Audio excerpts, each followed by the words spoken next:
कविता अपने माता पिता की बहुत लाडली थी। 3 बड़े भाइयों की बहन थी। कोई भी चीज मांगने पर उसी वक्त सामने हाजिर हो जाती थी और पूरे घर में रौब था उसका। पूरे परिवार और नौकरों पर राजकुमारी की तरह हुक्म चलाती थी। कविता स्कूल में भी पूरा रौब था उसका। बड़े घर की लाडली जो थी वह।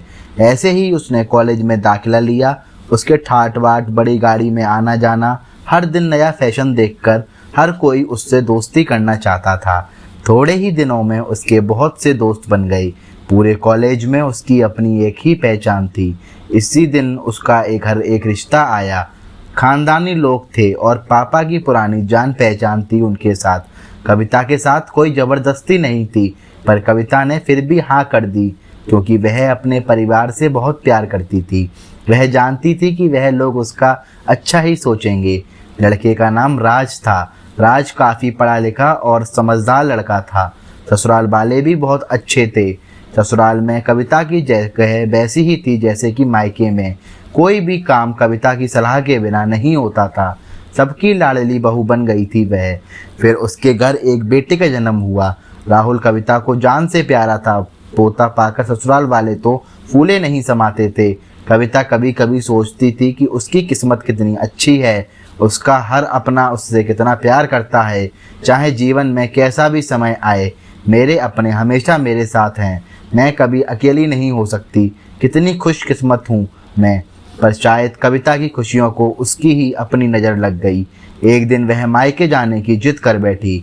राज को बहुत काम था, लेकिन वह फिर भी उसे ले गया।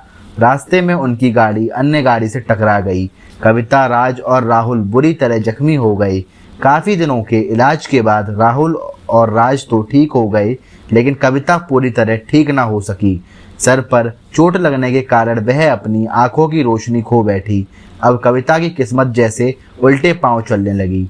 मायके वाले कुछ दिनों तक उससे मिलने आते रहे, फिर कभी कभार फ़ोन ही करके पूछ लेते कि अब कैसी हो। धीरे धीरे ये सिलसिला भी कम हो गया। ससुराल वालों की भी सहानुभूति कम होने लगी। घर में किसी को पास बैठने के लिए कहती तो जवाब मिलता, बहुत काम है, अभी तो तुम भी हाथ नहीं बटा सकती। राज भी चिड़चिड़ा हो गया था। बस राहुल ही था उसके साथ, जिसके साथ हंसने खेलते वक्त उसका वक्त गुजरता। एक दिन कविता के हाथ से कुछ सामान गिर गया, जिसकी वजह से राहुल को हल्की सी चोट लग गई। कविता के सास ससुर ने राहुल को उससे अलग कर दिया कि कहीं उसके ना देखने की वजह से बच्चे को कोई नुकसान ना हो जाए। कविता अंदर से टूट चुकी थी। एक दिन उसने सबके सामने मायके जाने की इच्छा रखी तो राज उसे तुरंत मायके छोड़ आया, जैसा कि वह भी यही चाहता था। लेकिन राहुल को उसके साथ नहीं भेजा गया। कविता कभी राहुल से दूर नहीं रही थी, पर अपनी कमी के कारण उसने ज़्यादा बहस नहीं की। कविता को लगा कि वह 3-4 दिन वहाँ रहेगी तो थोड़ा हवा पानी बदल जाएगा, क्योंकि वह कितने दिनों से कहीं भी बाहर नहीं गई थी। घर वाले भी इतने दिनों के बाद उसे देखकर कितने खुश होंगे। कविता के घर पहुंचने पर सब लोग बहुत खुश थे। खाने में सब कुछ कविता की पसंद का ही बना था। उसने अपने मम्मी पापा और भाई भाभीियों से दिल खोलकर बातें की।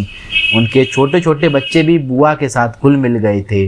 रात को सोने के वक्त जब वह कपड़े बदलने लगी तो उसे पता चला कि उसका बैग तो बहुत भरा हुआ था। वह समझ गई, वह बहुत उदास हो गई। कुछ दिनों तक तो सब ठीक रहा, फिर जैसे सब बदलने लगा, सबका व्यवहार बदल रहा था। वह लोग जैसे थक चुके थे उससे। सब लोग घुमा फिराकर पूछने लगे कि राज कब आ रहा है उसे ले जाने। वह बहाना बना देती, जबकि वह जानती थी कि उस घर में अब उसके जाने के लिए कोई जगह नहीं। कविता से चलते वक्त कुछ ना कुछ नुकसान हो जाता।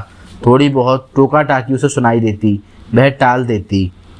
एक दिन उसके हाथ से लगकर एक कीमती फूलदान टूट गया। छोटी भाभी ने बहुत हंगामा मचाया। कविता के माता पिता रोज रोज के झमेलों से तंग आ गए थे। उन्होंने खुद राज को फ़ोन करके पूछ लिया। राज कविता को अपने घर ले गया। कविता को अपने परिवार वालों से ये उम्मीद ना थी कि जिस कविता के कहे बिना घर में एक पत्ता भी नहीं हिलता था, उस घर के लिए वह अब बोझ बन चुकी थी। राज के साथ ससुराल आते वह बहुत खुश थी, क्योंकि वह अपने घर जा रही थी, अपने जिगर के टुकड़े राहुल के पास। परंतु यह खुशी भी कुछ पल की ही थी। सारा बंदोबस्त पहले ही किया हुआ था। कविता को सीधे ऊपर वाले कमरे में पहुंचा दिया गया। राहुल से दूर रहने की सख्त चेतावनी दी गई। एक कामवाली लता को उसकी जिम्मेदारी सौंपी गई, जो उसके खाने पहनने जैसी ज़रूरतों का ध्यान रखती। कविता ज़्यादातर चुप ही रहती, कभी कभी कामवाली लता से थोड़ा बतिया लेती। उसके जरिए राहुल का पता चल जाता। सबकी लाडली बेटी और बहू सबके लिए लाडली से बोझ बन चुकी थी।